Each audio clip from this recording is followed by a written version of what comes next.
ना मो पाखे गीता अच्छे अरे आपण पाखे थे कौन है आप गोटे गीता आज नियंतु आउ ना क्या उपहार करूँ सतरे आपड़ जदि क्या गीता दौन ना तार प्रभाव बहुत अधिक आ विषय गोटे सुंदर स्टोरी कहूँ आपन को थे गीता माराथन चली थाए डिसेम्बर मसरे गीता जयंती गीता माराथन चली थाए आसिल प्रभुपाद द्वारा सारा पृथ्वी में गीता माराथन चलती गीता डिस्ट्रीब्यूशन चलती एमती जड़े माताजी जड़े स्त्री लोकटे सी मार्केट रे बुली बुली गीता वितरण करूँ अकस्मात गोटे कार भितर जड़े भद्र लोक बसन पाखक गले कहले आज्ञा आपन गीता गोटे नियंतु जेहेतु सी अण हिंदू थे हिंदू संप्रदाय नुहति से गीता को पसंद करुनथिले किंतु गीता हिंदू मुसलमान किसी विचार करे ना मनुष्य मात्र के गीता ग्रहण करने दरकार ये बहुत प्रयास कले दवापाई कि से बारंबार मना कले ये बहुत अनुरोध कले शेष से भद्र व्यक्ति जनक आमको गाड़ी देवा लगिले तथापि से सहन कले एवं से मारिबा आसिले तथापि से सहन कले एवं शेष में जिते से मना करके चली जाऊँ से समय माताजी जनक भगवत गीताटे कार भर को गलई दौरान अजणातरे पैसा न दिंतु अर्थ न दिंतु गाड़ी दिंतु कि गीता खंडे तो नहीं जातु तापर भक्त व्यक्ति जनक घर को फेरी आसिले निजर कार मध्यम विभिन्न प्रकार मार्केटिंग करी घरे आसिक पहुँचला जे थिले नौकर चाकर माने कार सब जिनस बोही नेले आ गीताटी पड़ी गीता को भी नहीं गले आ गीताटी को लेकिन से कौन कले टेबुल उपर सजेक रखिले भद्र व्यक्ति जनक बुली बुली आसिकी अन्य काम सारिकी टेबुल उपर बसला पर देखले अरे ये गीता मुझे एपाई बहुत गाली देती पुणी गीता टेबुल उपर को आसला केमती तापर से आश्चर्य हो से गीताटी को विरक्त होकर फिंगिदेले डस्टबिन भितर को विचक्षण कथा संध्या बेले जितेबाला आसिले अन्य स्वीपर झाड़ूदार मैंने जो मैंने चाकर नौकर से मैंने झाड़ू मारी सफा कला बेले देखिले डस्टबिन भितर गीता पड़ी आने गीता को प्रणाम करी से स्वीपर जनक झाड़ूदार जे थिले से नहीं कि सेल्फ भीतर रखिले जो सुंदर सुंदर पुस्तक को मालिक रखनी तापर किसी दिन पर से देखिले कि तांकर पत्नींकर अकस्मात वियोग हो जाए पत्नी मृत्युवरण करुछन एवं से मन दुख परिवार आउ कहीं नथिले केवल पति पत्नी रहूथिले एवं तांको भारी दुख पहुँची से निजे आत्महत्या करने चेष्टा करुछन पत्नीर वियोग एत मर्माहत हो पड़छन एवं शेष से टेबुल पाखे बसी चिंता करुछन मु कौन करी भारी दुख तांकर पत्नीर वियोग एवं से देखिले तांकर सेल्फ उपरे भगवत गीताटी अच्छी एवं से आश्चर्य हेले कहले बारंबार मुझको परित्याग कलापर गीता कौन पाई मो आखि आगू आसूसी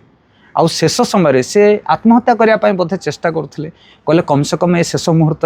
टिके गीता पढ़ी नवा एत अनुरोध करते से स्त्री लोक जनक कारण से जो पंक्ति सब कही एवं हृदय गुंजरमान होची नियंतु दयाकोरी आपण प्राण को बंचेदेव गीता आपण जीवन अपूर्व परिवर्तन आनीदेव आपण जीवन समस्त समस्या समाधान करदेव गीता ये वार्ड जाक कान में एवं गुंजयमान सृष्टि होता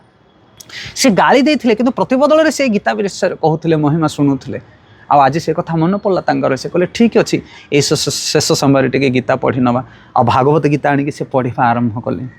गोटे पर गोटे अध्याय अर्जुन विषाद जोग जिते बड़ व्यक्ति हेले जिते बड़ धनुर्धारी जिते बड़ जहाँ भी हो जीवन में दुख ही आसो कि सहन करवा शिख प्रथम अध्याय अर्जुन विषाद जोग सी पढ़िले द्वितीय अध्याय सांख्य जोग क्या तुम्हें मार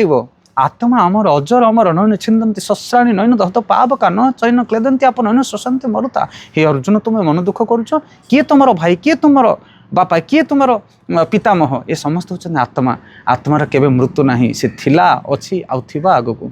ये व्यक्ति जनक आश्चर्य हेले गीता को पढ़िकी ता माने मु कौन दुख पाऊे जगतर समस्त दुख पाँच बड़ बड़ लोक मैंने मु दुख कर कारण मोर स्त्री से चलीगला मृत्युवरण कला कि मृत्यु तो कहार हुए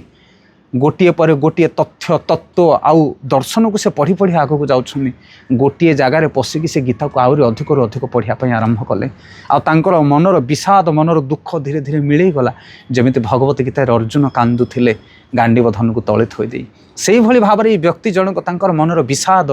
जो आशंका जो चिंता सबकि धीरे धीरे अपसरी जाए आ से गीतार अधिक अधिक पढ़ी पढ़ी जाता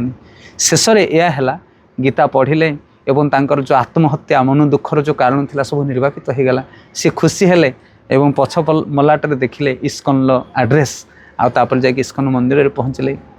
भक्त मान सहित मिसिले दैवात से माताजी सहित भी मिसिले जी अनुरोध करते गीता नापी जहाँ को से गाली देते पाखे से जाकि क्षमा प्रार्थना कले शेष एवं गीता जोगु तांको जीवन में एक अपूर्व परिवर्तन आसीथिला से आम समस्त जीवन में एभली अद्भुत घटना घटे आकस्मिक भाग में दुर्घटना आसे अनेक लोक आत्महत्या करती जीवन में विभिन्न प्रकार ରଙ୍ଗ ଡିସିସନ୍ ଭୁଲ ବୁଝାମଣା ଆସିଯାଏ। କିନ୍ତୁ ଯଦି ଆମେ ଗୀତାକୁ ସତରେ ପାଠ କରିବା ତାହେଲେ ଆମେ ନିଶ୍ଚିତ ଭାବରେ ବଞ୍ଚିଯିବା ଏ ମୃତ୍ୟୁମୟ ଜଗତରେ। ସେଥିପାଇଁ ଆପଣ ନହେଲେ ମଧ୍ୟ ଯଦି ଆପଣ ବି ପଢ଼ୁଛନ୍ତି ତାହେଲେ ଆପଣଙ୍କର ପ୍ରିୟଜନ ଯାହାକୁ ଆପଣ ଭଲ ପାଆନ୍ତି ଆଜିର ଦିନରେ ଆପଣ ନିଶ୍ଚିତ ଭାବରେ ଗୋଟିଏ ଗୀତା ଅନ୍ୟକୁ ଦେବା ପାଇଁ ଚେଷ୍ଟା କରନ୍ତୁ। ତାହେଲେ ନିଶ୍ଚିତ ଭାବରେ ଭଗବାନ ଆପଣଙ୍କର ମଙ୍ଗଳ କରିବେ। ନିତାଇ ଗୌର ପ୍ରେମାନନ୍ଦେ ହରି ହରି।